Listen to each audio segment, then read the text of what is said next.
Histoire de crime, un balado du journal. Hey les gars, comment ça va? Salut. Salut. On est ici pour se parler encore une fois de ce qui nous a occupés au courant des derniers jours. On est des journalistes aux affaires criminelles, donc on va parler de qu'est-ce qui nous occupe. Pour ceux qui ne nous connaissent pas, moi c'est Valérie Gontier. Michael Nguyen. Toi, t'es journaliste aux affaires judiciaires essentiellement. On t'a sorti de ton palais de justice de Montréal. Exactement. Maxime Delan, journaliste, photographe, fait divers, agence QMI. Qu'est-ce que ça te fait de ne pas avoir les faufounes dans ton char à écouter des ondes? C'est spécial. Moi, je suis habitué, je travaille dans mon auto à longueur de journée et je fais une petite exception pour venir enregistrer ça avec vous. Excellent. De quoi tu vas nous parler cette semaine? C'est un triste anniversaire, 6e anniversaire de la disparition du jeune Ariel Kouakou. Et je vais vous parler de la disparité entre la théorie des policiers et la théorie de la famille pour expliquer cette malheureuse disparition-là du petit garçon de 10 ans en 2018. Moi, cette semaine, je me suis penchée sur les fraudes amoureuses. J'ai couvert un cas au palais de justice de Saint-Jean-sur-Richelieu, un homme qui a été reconnu coupable, qui a écopé d'une peine de prison. Mais c'est un cas des plus classiques, là, de ce qu'on voit, là, d'une personne qui se prétend être un amoureux, un prétendant pour quelqu'un, puis les gens qui mordent à l'hameçon. Malgré le fait qu'on peut se dire entre nous que c'est classique, parce que nous, on est des journalistes, puis on en voit, il y a encore malheureusement des gens qui mordent à l'hameçon puis qui se font prendre pour plusieurs dizaines de milliers de dollars. Je vais vous raconter ça. Et pour ma part, je vais vous parler d'une voleuse de voiture qui s'en est sortie avec des travaux communautaires et une probation, mais la justice qui s'annonce de plus en plus sévère avec ce genre de crime. OK, parfait. On est où ici? Les gens qui nous ont jamais regardés, ils se demandent, on est où, Maxime? On est dans les archives du Journal de Montréal. On est dans les archives du journal. On est dans le sous-sol du 45-45.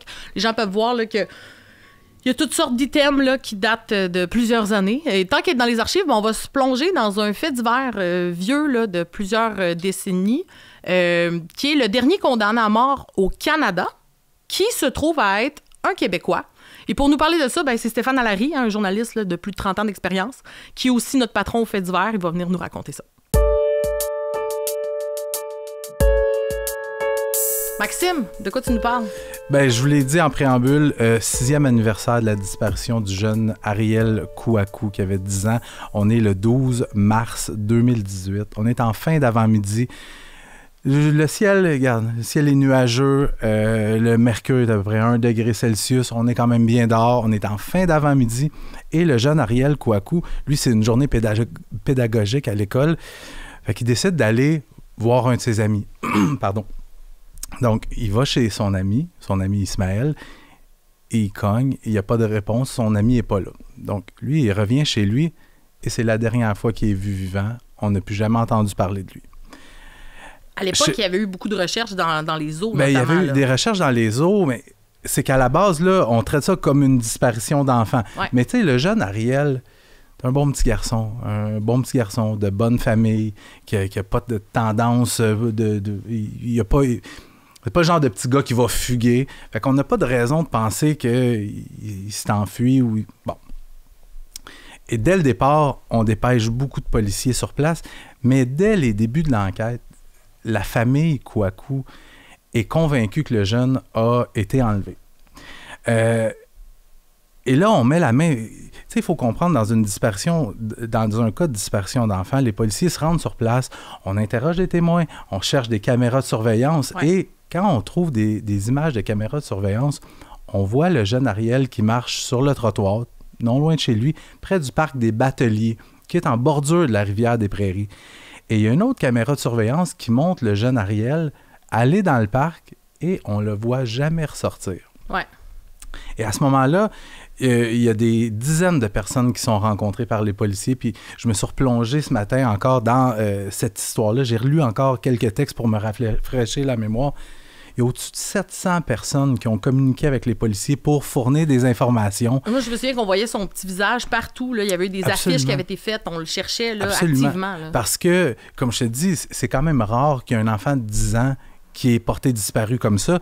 Donc, les policiers, ce qu'on a fait, c'est dans les jours qui ont suivi, on a fouillé les berges, on a fouillé la rivière, on a interrogé plein de monde. On a également questionné des prédateurs sexuels dans le secteur parce que c'est sûr que c'est une possibilité.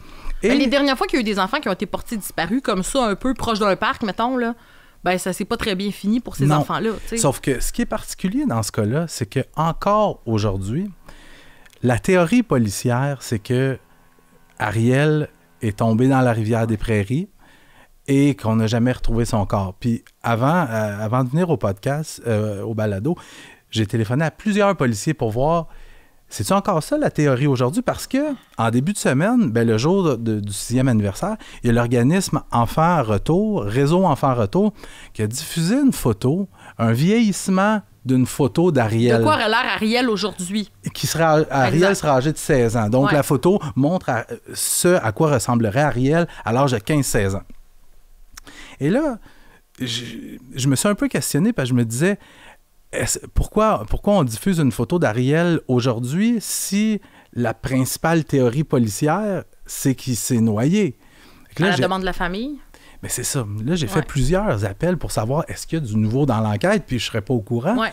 Et ce que les policiers m'ont répondu, ils m'ont dit, regarde, c'est malheureux, mais le petit Ariel, il s'est vraisemblablement noyé. Oui, et mais on n'a tant pas qu'il n'y a retrouvé pas de son corps, corps. même eux ne peuvent pas comme prendre le dossier, faire flouc, tablette, parce que même eux n'ont pas la réponse. Et Sauf même pour les proches, la famille, Ben oui, ça encore permet plus. de tourner la page parce que là, on le sait pas en fait. Mais- Eux, c'est le doute, puis ça doit être rongeant là, à l'intérieur. Absolument. Ce qu'il faut savoir, c'est que le vieillissement de cette photo-là n'a pas été fait à la demande des policiers, ni des enquêteurs, ni à la suite de nouveaux éléments obtenus dans l'enquête. C'est vraiment la demande de la famille. Ce vieillissement de la photo-là, en fait, c'est quelqu'un de la famille Kouakou qui a téléphoné au SPVM qui a dit « On aimerait ça avoir un vieillissement de la photo, ce qui aurait l'air aujourd'hui Ariel. Ouais. » Et SPVM a dit « Non, nous, on fait pas ça, c'est la SQ qui fait ça. Ouais. Et la SQ l'aurait fait, on peut penser pour motif humanitaire. Mais ce qui est particulier dans cette histoire-là, je ne sais pas si vous vous souvenez, mais moi, de mémoire, je n'ai jamais vu ça, je n'avais jamais vu ça et je n'ai jamais revu ça par la suite. Il y a une alerte Amber qui a été déclenchée pour retrouver le jeune Kouakou. Et ça, même si il n'y avait absolument pratiquement aucun critère, parce qu'il faut savoir que quand il y a une alerte Amber qui est diffusée, qui est Il faut émise... une description d'un véhicule, il faut une description d'un adulte. Une description d'un ouais. véhicule suspect Ouais. ou une description d'un suspect. Il faut avoir des motifs raisonnables de croire que le jeune est en a danger. été enlevé. Ouais. Il faut que ça soit un enfant qui soit impliqué là-dedans. Et dans le cas d'Ariel Kouakou, il y a une alerte Amber qui a été émise alors qu'on n'avait pas de description de véhicule suspect, Ouais. on n'avait pas de suspect, on n'avait pas de motif raisonnable de croire qu'il avait été Ça enlevé. veut dire qu'il y a des enquêteurs chevronnés qui ont aussi cru à la thèse de Non. la disparition. Non, j'ai eu la réponse. OK. C'est qu'à l'époque, le SPVM était sous tutelle et c'était le directeur général de la Sûreté du Québec qui était également le numéro 1 du SPVM, Martin Prudhomme. Ah, il avait été prêté, Et ce qu'on m'a dit, c'est que c'est Martin Prudhomme lui-même qui a ordonné qu'une alerte Amber soit émise. Et l'alerte Amber, a été annulée le lendemain de son émission. On en est là, on est 6 ans plus tard. On a une famille... Mais ça aurait pu, d'un coup, qui avait été enlevé, Max. Je C'est comprends. parce qu'il y en a eu des cas d'alerte Amber qui ont été déclenchés beaucoup trop tard puis que ça a donné des conséquences Absolument. tragiques. Là. Et- C'est quoi qu'on a à perdre, là, à part déranger les gens dans leur précieux sommeil? Là? Moi, ça me fait rire à chaque fois que le monde chiale là, qu'une alerte Amber les a dérangés dans leur quotidien. Mais ça, c'est... peu, là, d'un coup, que tu sors dehors puis que t'es la personne qui trouve... Moi, personnellement... Premièrement, les gens là, qui sont dérangés parce que leur téléphone sonne, parce qu'il y a la vie d'un enfant en danger, allez prendre vos pilules. C'est là. ça. Exact. Tu sais, parce que ça non, aurait non. pu... Si tu n'exclus pas la thèse qu'il y a un enlèvement, lance-la, l'alerte, là. T'as rien à perdre, là. Non? C'est que, comme je t'ai dit tantôt, il n'y avait pas de motif de croire. Je comprends, Il y mais il y avait a pas quand de même motif une de- décision qui a été prise. C'est ça. Mais je comprends qu'aujourd'hui, Mais les parents enquêteurs... s'accrochent Ouais. à quelque chose, là, mais... Mais c'est ça. Peut-être Moi, que je ferais la même chose, Max, là, parce que, tu sais, quand t'as pas le corps... Tu quand ferais la le même chose sais- si t'étais... Les parents, Oui, mais c'est de pas les m'accrocher à, Oui, à cette théorie-là, c'est ça absolument. que je veux dire. Absolument. M'accrocher à la théorie que mon enfant a peut-être été enlevé dans l'espoir de penser qu'il est peut-être encore en vie ou éventuellement on va peut-être arrêter Mais c'est quelqu'un, parce il va que- peut-être avoir justice. Pour des familles comme ça, puis on l'a vu déjà dans le passé, puis on a couvert plein d'histoires de drames où, tu sais, souvent c'est des noyades, où un enfant sombre dans les eaux, Ouais. et souvent les parents, la famille va dire, tu sais, ils savent qu'est-ce qui est arrivé, puis après, ils se présentent devant les caméras et disent, on sait que notre enfant est mort, c'est noyé. Maintenant, on veut juste récupérer le corps. Ouais. Dans le cas de la famille Kouakou, c'est un petit peu différent. Puis j'ai énormément de compassion pour cette famille-là. C'est qu'eux sont encore convaincus, encore aujourd'hui, que leur enfant a été enlevé. Puis tu sais, je me mets dans la position du SPVM où ça devient super délicat de dire, écoutez, la théorie, ça serait qu'il s'est noyé. C'est-tu grave, Max? Que eux pensent ça? Non, c'est pas grave. C'est pas grave, mais ça me fait de la peine. Non, mais moi aussi, ça me fait de la peine parce que c'est aussi tragique, là. C'est pas heureux de penser que ton enfant s'est fait enlever. Mais je pense que c'est juste des gens endeuillés qui tentent de trouver des réponses à des questions laissées sans réponse. Donc, tu sais, c'est... Mais c'est bien que tu nous analyses tout ça parce qu'effectivement, il y a eu un portrait robot, un vieillissement d'une photo, puis on s'est tous dit comme... moi, le réflexe que j'ai eu en observant ça, c'est les policiers ont l'air de croire qu'il est encore vivant, alors que c'est pas le cas. Les policiers ne pensent pas ça. Mais tu l'as dit, c'est pour des raisons humanitaires qu'ils l'ont fait, certainement l'organisme. Ouais. Fait que, tu sais, moi, honnêtement, j'en vois vraiment beaucoup d'amour à cette famille-là parce que c'est une tragédie, tu sais, qu'on ne souhaite pas à personne. C'est le genre de tragédie qu'aucune famille ne devrait vivre. Absolument. On leur souhaite des réponses plus tôt que tard. Ouais.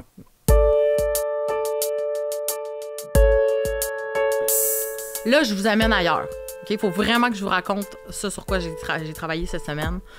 J'ai travaillé sur les fraudes amoureuses. Puis ça, on en a comme énormément comme parlé dans les médias.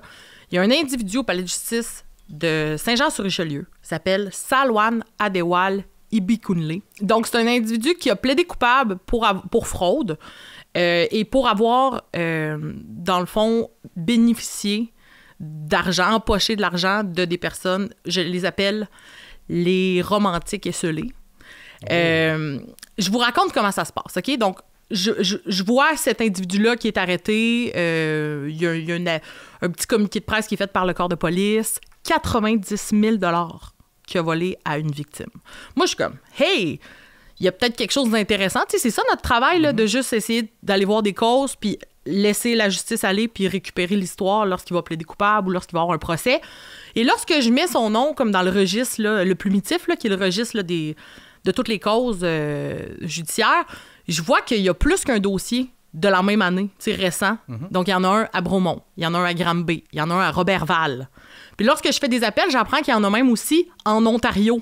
Donc là, je me dis, OK, t'as peu, là. C'est toutes des accusations. C'est toutes des accusations de fraude. Okay. C'est quelqu'un qui manigance quelque chose. Donc là, l'histoire, c'est que cet individu-là, il y a une victime là-dedans à qui j'ai parlé qui reçoit un message sur Instagram, bonjour, tu sais, le classique, là, la croche classique, là, de... Mais moi quand un inconnu m'écrit, je skip, là, tu sais, je suis comme, t'es qui, toi? Évidemment que c'était un bel homme, hein, tu sais, quelqu'un qui paraît bien. Relation amoureuse qui se développe très rapidement, virtuelle, bien sûr. L'individu dit ma chérie, on va se revoir lorsque je reviendrai de la Côte d'Ivoire. Mais l'individu, c'est un monsieur qui s'appelle Francis Gauthier qui vient de Trois-Rivières, là, tu sais, qui est en voyage en Côte d'Ivoire. Puis il va en Côte d'Ivoire, chercher un héritage. Ah, d'un riche héritier. Moi, je vois beaucoup de drapeaux, mais il y a des gens qui les voient pas. Comprends-tu? Puis plus qu'une personne. Là. Donc, va chercher prétend aller chercher son héritage. Et là, il lui arrive une foule de péripéties les plus rocambolesques, là. Pas capable de payer son hôtel parce que sa carte est bloquée. Son compte est gelé. Pas capable de... se retrouve emprisonné parce qu'il n'a pas pu payer son hôtel. Se retrouve battu. Là, il y a un notaire qui embarque dans le jeu. Tu sais, toutes sortes d'affaires qui font en sorte que la victime, elle est catastrophée, veut aider Francis Gauthier, évidemment, de Trois-Rivières, et lui envoie de l'argent, mais par milliers, là, jusqu'à lui envoyer... jusqu'à 90 000 $ en quelques mois seulement. Ces gens-là, corrige-moi si je me trompe, Val, souvent, là, ils vont vider leur compte de banque là, pour aider... Elle est allée jusqu'à mentir à ses proches pour emprunter de l'argent. Tu sais, ils en viennent comme dans un... Puis elle était convaincue, puis moi, la victime, je lui ai parlé, puis elle m'a dit... Je me doutais là, qu'il y avait quelque chose qui marchait pas, mais ils sont vraiment bons. Et tout ça sans ne l'avoir jamais vu, même pas par vidéo. Mais c'est ça, c'est des experts manipulateurs. Ils savent comment cibler les bonnes personnes, les personnes justement qui sont seules. Ils savent utiliser les bons mots pour mettre en confiance. Et souvent, une fois qu'il a franchi un certain point, ça devient dur de reculer parce que la personne se dit, la victime, je me suis investi pendant 2 mois, 3 mois, est-ce que je coupe ça maintenant? Puis c'est ça, ils savent comment ça marche. Faire, mais les gens aussi manipulent. Quoi, tu m'aimes pas? Tu veux même plus? Moi, je venais de nous réserver, ou je venais de faire des démarches pour rentrer au pays. Laisse faire, tu veux pas me donner... Non, je vais t'envoyer de l'argent, C'est vraiment, on touche une corde sensible, là. L'amour. Mais la vulnérabilité, là. Tu sais, Val et Michael, je suis sûr que vous avez couvert plein d'histoires de fraude amoureuse, puis moi aussi. Mais souvent, ces gens-là, ce qu'ils font, c'est comme un peu aller à la chasse à perdrix avec une mitraillette. Tu sais, dans le top, à un moment donné... À un moment donné, quelqu'un qui va... Oui, absolument. Ces gens-là essayent avec plein de gens. Puis à un moment donné, s'il y en a 2 qui mordent sur 200 essais, bien, ça sera ça. C'est pour ça qu'ils appellent ça des techniques d'hameçonnage. Là. Le terme est quand même bien choisi, là, tu sais. Je peux-tu vous raconter quelque chose? Oui, vas-y. J'ai moi-même déjà été... Mais c'est pas de la fraude amoureuse, mais je suis moi-même déjà tombé... Je peux pas croire que je compte ça, mais... Je suis moi-même déjà tombé dans le panneau. Elle s'appelait Anakim Pagé. À l'époque où j'étais célibataire, j'étais sur un site de rencontre, puis je me suis fait aborder par une fille qui s'appelait Anakim Pagé, puis on s'est écrit chaque jour, plusieurs fois par jour, pendant des années. Des années? Pendant Max. Des années! Max! Mais elle m'a jamais demandé de l'argent, mais chaque fois que je voulais la rencontrer, il y avait, à un moment donné, elle était en route, problème mécanique sur son char. Tu sais, je veux dire, je suis pas un imbécile. Mais au début, tu te dis, des choses qui arrivent, là, mais à un moment donné, tu as dû comprendre. Ça a pris quelque chose de gros, que c'était évident là, que je me faisais mener en bateau pour que je me dise OK, là, je viens de comprendre que c'était du vent depuis le début. Ouais. Elle m'a jamais demandé de l'argent. Je pense que c'était... Je sais pas exactement c'était pourquoi, mais pour dire que je pense pas être un idiot, un peu quand même, mais... Pas tout le temps, pas à temps plein. Mais je pense quand même être quelqu'un d'intelligent. Oui. Puis c'est pour ça, ces gens-là qui se font prendre... Parler, Max. Oui, ces gens-là qui se font prendre, c'est pas tous des cons puis des connes. Non, c'est des gens qui veulent être aimés, qui cherchent l'amour. Puis ils savent aller chercher, comme t'avais probablement besoin de ce genre de relation-là à un moment de ta vie. À ce moment-là de ta vie, la madame à qui j'ai parlé, là, c'était une veuve. Puis il y a eu un autre cas, parce que là, il faut que je vous dise, ce qui est arrivé avec l'enquête de la police de Saint-Jean-sur-Richelieu, c'est grâce à cette enquête-là que là, ils ont été capables de retracer avec le renseignement puis les communications entre les corps de police, de dire, OK, il y a d'autres victimes un peu aux 4 coins du Québec. Là. Ce gars-là, il en a fait, mais c'est vraiment grâce à l'enquête de Saint-Jean. Puis, il y a une madame qui a été... lui, il a plaidé coupable à tous les dossiers de l'Ontario et du Québec. Là, ils ont comme tout rapatrié les dossiers à Saint-Jean-sur-Richelieu, là, qui est rare, mais qui se fait, parce qu'il y a eu une peine globale. Là. Il y a eu 21 mois de prison. Ça peut paraître vraiment mineur, mais il y a eu également un remboursement des victimes, pas à 100%, mais la madame à qui j'ai parlé, elle va récupérer les 90 000 $. Elle m'a dit qu'elle a donné 97 000 $, mais ils n'ont pas été capables de les rattacher à ce compte-là, à lui. Mais bref, 90 000 $ de sa fraude, elle va pouvoir les récupérer. Il y a une madame en Ontario qui a versé 189 000 $. Cette madame-là était aussi une personne avec une vulnérabilité. Elle était mariée, mais son mari était placé parce que lourdement handicapé. Wow. Suite à cette fraude-là, ça fait des ravages. Il a fallu que cette dame-là, en Ontario, recommence à travailler alors qu'elle était à la retraite, reprenne son mari malade à la maison parce qu'elle pouvait plus payer pour le centre. Donc, tu sais, moi, j'écoutais ça là, dans la salle, là, puis j'étais pas bien, là, tu sais, j'étais comme, mais qu'est-ce qui se passe? Puis, tu sais, je pense qu'il faut sensibiliser les gens dans notre entourage, parler à nos parents, être à l'affût de ça, du monde qui sont peut-être toujours en train de clavarder. Puis d'aller porter plainte aussi, parce que souvent, ce qu'on dit, c'est « Ah, mais ils sont en Côte d'Ivoire, ils sont en Afrique, ça sert à rien de porter plainte. » Puis là, on le voit, ça a quand même mené à des accusations. Cet individu-là, je tiens à le dire en terminant, ce n'était pas celui qui était derrière l'écran et qui textait des petits mots doux à ses victimes.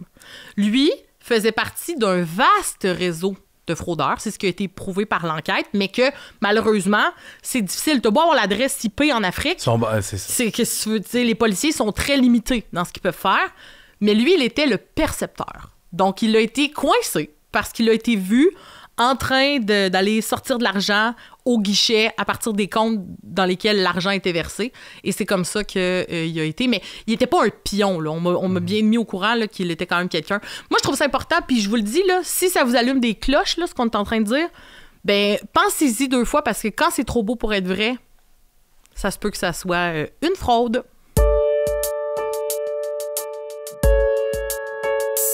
Mickaël, on s'en est parlé il y a quelques semaines de vol de voiture.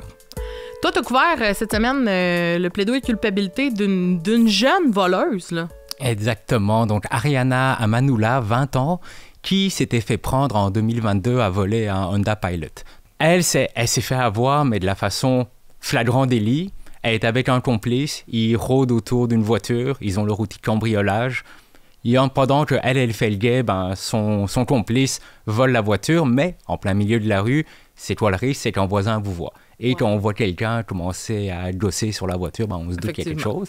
Il appelle la police arrive, ils sont là, ils ont tous les outils, ils sont accusés. Là, elle a décidé de plaider coupable, de régler son dossier plutôt que d'aller à procès. Et à la suggestion des parties, elle s'en sort avec une probation de 2 ans et des travaux communautaires. On s'entend, c'est un casier judiciaire, mais il n'y a pas d'incarcération, il n'y a même pas de prison à domicile. Pourquoi? Parce que un rapport présententiel, c'est un rapport d'expertise qui est fait, c'est une femme, pas d'antécédents, première fois qu'elle se fait attraper, elle réalise que c'est pas bien, le potentiel de réhabilitation est très très bon, on lui donne une chance, est-ce que ça sert à quelque chose de l'envoyer en prison? C'est le bout de plate où on rappelle qu'on donne une peine, une sentence à un individu et non à un crime. Exactement. Mais en même temps, tant qu'on ne donnera pas des peines sévères, ces gens-là vont toujours s'en sortir avec des pinottes. Puis c'est ça la particularité, parce que la juge qui rappelle que c'est un fléau à Montréal, dans le Grand Montréal... Plus que jamais. Plus que jamais, il faut punir ça. Là. Dans son jugement, elle dit ça? Elle dit ça, et parallèlement, elle se plie à la recommandation des parties d'éviter la prison. Mais ça, c'est pas le premier cas qu'on voit. Ça fait des semaines que je vois passer au palais de justice des petits voleurs de voitures, donc pas un grand réseau, même si on s'entend que... Ça, c'est des pions. Tu sais, moi, tantôt, je disais que mon individu, c'est pas des... Mais eux, c'est vraiment des pions, là. Puis là, je me demandais comment ça se fait que c'est un fléau et qu'on donne des sentences dites bonbons. J'ai parlé à des intervenants de la justice et ils me disaient « Mickaël, c'est normal, mais ça va changer. Le party est fini. » Parce que il y a toujours eu des crimes, il y a toujours eu des sentences, et le but, c'est de la réhabilitation, d'aider les gens. Mais maintenant que ça devient un fléau, on va voir des procureurs de la Couronne qui vont commencer à demander de l'incarcération. Des peines de plus en plus élevées, parce que, justement, on parle de 90 000 voitures volées au Canada juste l'an passé. Oui, mais elle n'a pas à être sentencée pour les 90 000 voitures volées. Elle en a volé une. Je ne veux pas minimiser, mais... Elle participe. Elle participe. J'entends, mais une sentence, il y a du monde au-dessus d'elle, là. Ils le disent toujours. Une sentence, le but, c'est de dissuader la personne de recommencer, mais c'est de dissuader les autres. Absolument. Je vais te chicaner un peu. Tu dis, il y a du monde au-dessus d'elle, voyons. Ben, c'est parce que, justement, si elle, on la prend, on fait un exemple avec elle, peut-être que les gens qui sont au-dessus, qui tirent les ficelles, vont peut-être avoir plus de misère à trouver... Je pense pas qu'ils vont juste se taper sa cuisse, faire comme... Check la conne! Mais quand le mot va se passer, puis les soldats, là, ceux qui vont aller voler les chars, peut-être qu'ils vont avoir plus de misère à aller les trouver s'ils écopent de 3, 4, 5 ans de prison. Non, bien sûr, mais en même temps... Ce qu'on me dit, c'est que les jeunes, ils volent des voitures, pas parce qu'ils veulent voler des voitures. C'est juste parce que c'est payant. Ils veulent faire un petit 100$, 200$ rapidement. Parce qu'ils savent que s'ils vendent de la drogue, ils vont pogner des plus grosses peines. Là. C'est exactement ça. Puis c'est ça le cycle criminel. C'est que dans les prochains mois, les sentences vont augmenter. C'est un peu comme les armes à feu. Le proxénétisme aussi, on l'a vu, que les peines ont augmenté. Ça marche par cycle. Il y a eu la vague de fugueuses en 2016. On voit qu'il y a des ressources qui ont été mises dans la police pour traquer les proxénètes. Ça a amené les tribunaux à donner des sentences de plus en plus élevées. Est-ce qu'il y a une baisse de proxénétisme? Oui.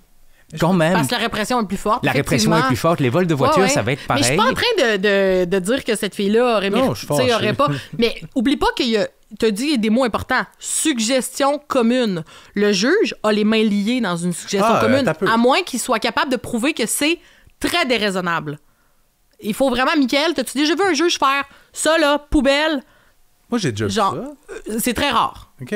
Mais ça arrive. Mais il faut vraiment des motifs. Il faut vraiment que ça soit...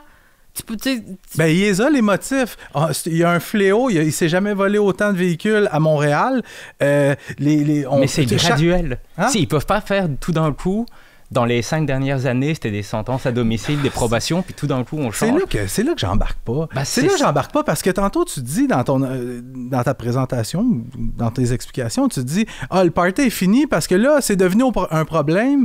Puis là, maintenant, tu vas voir, tu t'es fait dire, tu vas voir, Michael, là, les peines vont monter. » La violence conjugale, ça fait combien d'années qu'on en parle puis qu'il y a des femmes qui meurent pendant un temps, en 2021, c'est une femme qui mourait à peu près aux 2 semaines, aux semaines et demie, 2 semaines, qui se faisait tuer dans un contexte de violence conjugale. Puis malgré ça, encore aujourd'hui, c'est encore un fléau. On a encore des gars accusés de violence conjugale qui sont remis en liberté. Mais ce que tu sais peut-être pas aussi, c'est que le procureur de la Couronne, pour en arriver à faire puis là, j'ai aucune idée, je suis pas d'indiscussion, mais pour en arriver à faire une suggestion, à prendre une suggestion commune comme ça, peut-être que sa preuve était pas si béton que ça aussi, là. Peut-être que les policiers avaient cafouillé au moment de l'arrestation. Peut-être qu'il y avait plein d'affaires qui faisaient en sorte que c'était mieux que rien. À ce compte-là, peut-être aussi que la preuve était béton. Tu comprends? Ça m'étonnerait, parce que quand la preuve est béton, Mick, tu vas à procès, là. Ou tout simplement parce qu'elle a commis un seul crime. Est-ce que quand on regarde les sentences pour ce genre de crime, actuellement, c'est de la prison? Est-ce que ça vaut 1 an de prison? À l'heure actuelle, non. Dans 3 mois, peut-être. Dans 6 mois, peut-être.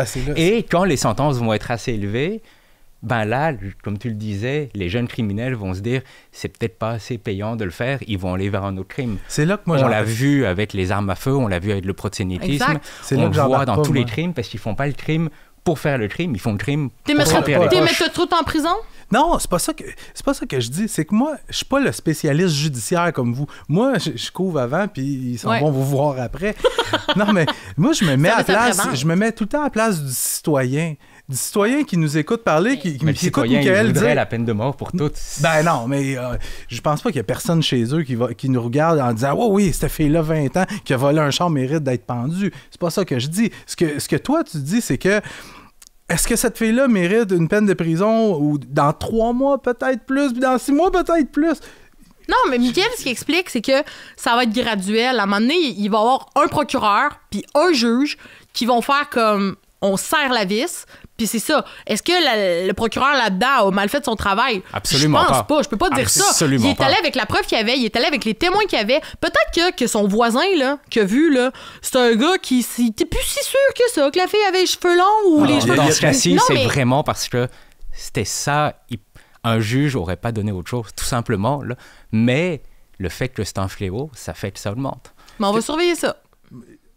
En terminant, moi, ce qui me tanne au Québec, c'est côté judiciaire, entre autres, ou juste pour les problèmes de société, c'est que souvent, on voit le mur arriver comme ça, puis on attend d'avoir le nez dedans pour dire hey, « Ouais, il faudrait réagir, là! Il faudrait faire quelque chose! » Va finir avec ça. Je trouve que c'est une bonne image.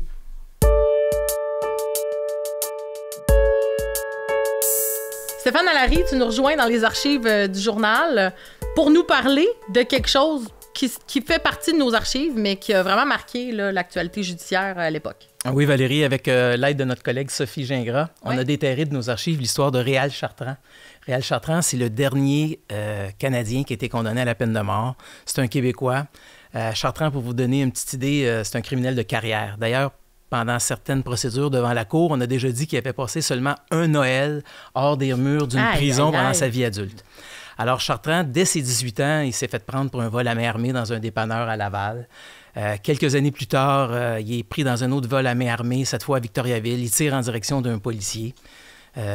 2 ans plus tard, on est rendu au milieu des années 60. Alors qu'il est en prison, il se blesse volontairement en prison afin d'être conduit à l'hôpital. Rendu à l'hôpital, il désarme son gardien qui le surveillait et à la pointe de son arme, il force le gardien à se déshabiller. Il prend son uniforme, revêt son uniforme et il s'enfuit de cette façon. Mais ce qui va lui valoir sa peine de mort survient en octobre 1971. À ce moment-là, Chartrand est en sortie de l'Institut Philippe Pinel grâce aux largesses de son psychiatre qui s'était amouraché de lui à l'époque. En effet. Comptes-tu un scénario de film ici? Ça pourrait faire effectivement on trouverait un scénario de film. Peut-être même une série. Oui, c'est ça. Alors, le psychiatre est amoureux de Chartrand. Oui, tout à fait. Même ça va être révélé plus tard qu'il a payé un veston, qu'il lui a donné de l'argent, qu'il lui a payé une voiture. Alors, c'est une histoire abracadabrante. C'est de la fraude amoureuse, quasiment. Ouais, mais toujours est-il que cette journée-là, en octobre 71, Chartrand se rend à Saint-Augustin. C'est un petit village qui, depuis, a été fusionné là, pour créer la ville de Mirabel. Il commet un hold-up dans une banque. Sauf qu'il y a une jeune fille dans un restaurant en face qui voit la scène, prévient la police et il y a une alerte générale qui est lancée, un avis de recherche sur les ondes radio pour ce type qui vient de commettre le vol de banque. On a sa plaque, on a la description du véhicule. Et lorsqu'il traverse Sainte-Thérèse, sur la rive nord de Montréal, il y a des policiers qui le voient et qui le prennent en chasse. Chartrand, lui, ne connaît pas le secteur. Il essaie de se sauver, il essaie de semer les policiers, mais il aboutit dans un cul-de-sac. Il est coincé, il abandonne son véhicule, il se met à courir dans le quartier résidentiel, saute par-dessus des clôtures, passe à travers des haies, mais il a toujours son pistolet mitrailleur dans les mains, parce qu'il était muni d'un pistolet mitrailleur. Il était bien armé, oui. À ce moment-là, il y a des policiers qui courent après, dont un jeune policier, une jeune recrue du service de police de Sainte-Thérèse, Gabriel Labelle, tout jeune, là, tout début vingtaine, et qui tire des coups de semonce afin de l'inciter à s'arrêter. Sauf que Chartrand se retourne, ouvre le feu vers le policier, il atteint de 2 balles, dont une qui va ricocher dans son épaule puis traverser son cœur, il meurt. Mais Chartrand ne s'arrête pas là. Il continue de courir, il se rend jusqu'à une maison du boulevard des Ormes. Il y a une dame qui est en train d'ouvrir la porte de garage de sa maison. Il arrive, il la pousse, il la frappe, s'engouffre dans la maison et il prend une adolescente de 13 ans qui s'y trouve en otage. Hélène, effectivement. Hélène est sauve et effectivement, ça sera en une du journal le surlendemain. Mais là, il y a un siège qui s'installe, il y a des dizaines de policiers qui se massent autour de la maison. Tout le Québec est en haleine parce que tout le monde connaît l'histoire. Parce que pendant qu'il est en train de se cacher dans cette maison-là, Chartrand multiplie les appels. Il donne des entrevues à la radio. J'allais dire, il n'y avait pas le CN à l'époque, il n'y avait pas la télé en continu. Il donne des entrevues à des journalistes. Alors, les négos avec la police se font un peu par l'entremise d'avocats et de journalistes. Okay. Au bout de 12 heures, la petite Hélène va être libérée. Elle n'a pas été blessée, elle n'a pas été molestée. Et Chartrand va accepter de se rendre en compagnie de 2 avocats et de 2 journalistes, dont un chroniqueur judiciaire du Journal de Montréal à l'époque, Claude Jodoin. Anecdote, dans l'entente pour sa reddition, Chartrand exige de pouvoir se rendre dans un motel à Saint-Léonard pour s'entretenir avec ses avocats. Et le chemin entre la maison de Sainte-Thérèse et le motel à Saint-Léonard va se faire dans un véhicule du Journal de Montréal. Ah oui. À l'époque, les gens qui faisaient ton travail, Max, qui allaient sur les scènes de crime, qui étaient un peu nos patrouilleurs, nos photographes patrouilleurs, avaient des véhicules lettrés aux couleurs du Journal de Montréal. Alors, c'est dans ce véhicule-là, avec ses avocats et des journalistes du journal, que Chartrand se rend au motel à Saint-Léonard, escorté par la police, évidemment, et où il va finalement se constituer prisonnier auprès de la SQ. Hey, ces genres d'affaires-là se feraient plus jamais tu aujourd'hui. Ça, Max, t'escorte un criminel? Il y a plein de choses sur la gueule, les coups de semonce. Non, c'est sûr que ça se fait plus comme les négociations par l'entremise de journalistes. Ça se fait plus aujourd'hui, mais ça se faisait à l'époque. Moi, j'ai des collègues Claude au journal... Poirier, il a fait ça, il en a fait de sa carrière, là, le négociateur. Mais j'ai des collègues au journal. J'ai un collègue au journal qui a déjà changé sa place avec un otage à l'époque. Oui, c'est tu nous en parleras une prochaine fois. Dans les années 60 ou 70. Évidemment, quand il finit par se rendre, Chartrand il est vite accusé de meurtre. Okay? Lors de son procès, on le dépeint comme un psychopathe. Lui-même, d'ailleurs, va essayer de se défendre en plaidant l'aliénation mentale. Okay. Il va dire qu'on ne devrait pas le tenir criminellement responsable de ses gestes. Sa stratégie ne marche pas. Il est trouvé coupable de meurtre qualifié. Meurtre qualifié, là, c'est plus un terme qu'on utilise aujourd'hui, ça n'existe plus, mais à l'époque, c'est un crime qui entraîne automatiquement une sentence de peine de mort. Ah ouais. Okay. Comment il tuait la peine de mort est abolie maintenant, mais est-ce que c'était la chaise électrique? Non, lui, il est condamné à la pendaison.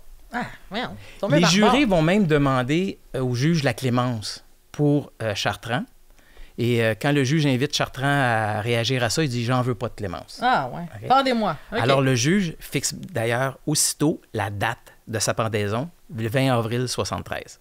Hey, tu sais, tu parles, j'aurais pensé que moi, la peine de mort était abolie depuis plus longtemps que ça. Ça faisait vraiment longtemps. Mais je pensais pas que dans les années 70, il y avait encore la peine de mort qui était en vigueur. Elle était en vigueur, mais je t'explique bientôt. Mais ta question est très pertinente. Comme d'habitude. Alors, bien sûr. Alors, le juge fixe la date, condamne Chartrand. Il dit même à Chartrand, à la fin de la séance en cours, que Dieu ait pitié de votre âme. Et Chartrand de répondre en pleine cour, si j'en ai une. Ah, boy. Okay. Sauf que comme c'est un cas de peine capitale, ce qui est prévu, c'est qu'automatiquement, c'est déféré en cour d'appel. La Cour d'appel doit réviser le verdict, la sentence. Et la Cour d'appel, même si on plaide à nouveau l'aliénation mentale, refuse de changer le verdict. Ça s'en va en Cour suprême, où Chartrand lui-même essaie de plaider sa cause. C'est une autre chose qu'on ne verrait plus de nos jours, des accusés plaider eux-mêmes leur cause en Cour suprême. Et c'est rejeté. Et là, la sentence, la pendaison est confirmée. Il y a une date qui est fixée pour l'année suivante. Mais comme tu le disais si bien, Max, on est à ce moment-là en plein débat sur la peine de mort au Canada. Dès la fin des années 60, le gouvernement libéral, sous l'impulsion de Pierre Elliott Trudeau, le père de notre actuel premier ministre au Canada, a mis un moratoire sur les peines de mort.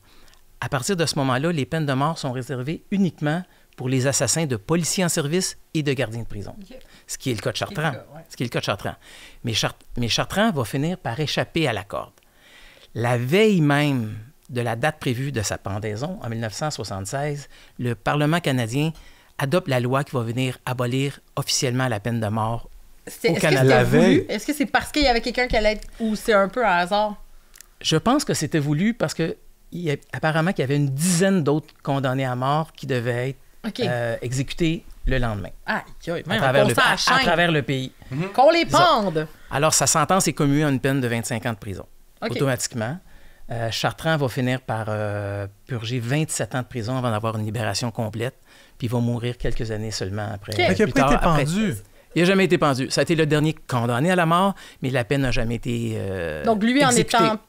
en n'étant pas pendu, il y en a 10 autres aussi qui ont échappé à ça, là. Oui, tout à fait. Dès lors que la date, en juillet 1976, dès lors que le gouvernement canadien a adopté la loi, la peine de mort a été abolie complètement. C'est quand même hallucinant de savoir qu'il y avait une dizaine de personnes qui avaient tué des policiers ou des gardiens de sécurité ou de prison à l'époque, là. C'est énorme, là. C'est quand on voit... La justice a toujours pris un régime particulier pour ceux qui tuent des policiers. On se rappelle quand il y a eu le drame au Nouveau-Brunswick avec Justin Bourque. Ouais. Justement, ils avaient changé la loi des peines cumulatives pour les meurtres quand il s'agit de policiers. Par exemple, ça a été renversé par la Cour suprême 75 ans qu'il avait eu, je pense. Il avait eu 75 ans pour 3 policiers, mais ça a été déclaré inconstitutionnel avec, entre autres, le cas de la Mosquée de Québec. Ouais. Mais il y a vraiment toujours eu ce souci de protéger les policiers dans leur travail. On a tenté de Il y a eu des votes par la suite au Parlement pour... ramener la peine de mort? Ramener la peine de mort, mais ça a toujours été défait. Ouais, mais... Heureusement, je dirais, mais... Mais tu sais, dans le cas de Justin Bourque, moi, j'étais allé à Moncton, au Nouveau-Brunswick, pour couvrir cet événement-là. Pendant qu'il était encore en cavale, là? Oui. C'est long, oui, là? Oui, c'est vrai. Il était en cavale, les policiers armés partout, mais... Tu sais, c'était majeur ce qui s'était passé là. Il avait carrément tendu un piège. C'était un guet-apens pour les policiers. Quand il était arrivé dans la rue, il s'était fait tirer dessus par Justin Bourque. Mais Justin Bourque, après, lui, il avait eu 75 ans, puis, corrige-moi si je me trompe, je pense, transféré, ça avait été ramené à 25 ans. Bon, en fait, c'est la prison à vie sans possibilité de libération avant. Mais il pourrait aussi bien rester 75 ans. Absolument. S'il ne se réhabilite pas, il va rester regarde jusqu'à le cas de sa mort. Chartrand. Sa peine était de 25 ans, il en a fait 27. Ouais. Mais c'est spécial, tu sais, à l'époque, il avait fait, entre guillemets, seulement 27 ans. Le gars, c'était un méchant fou, là, il le disait lui-même. Là. Mais tu sais, rapidement, avant de terminer, Chartrand a aussi été le premier à invoquer la clause de la dernière chance.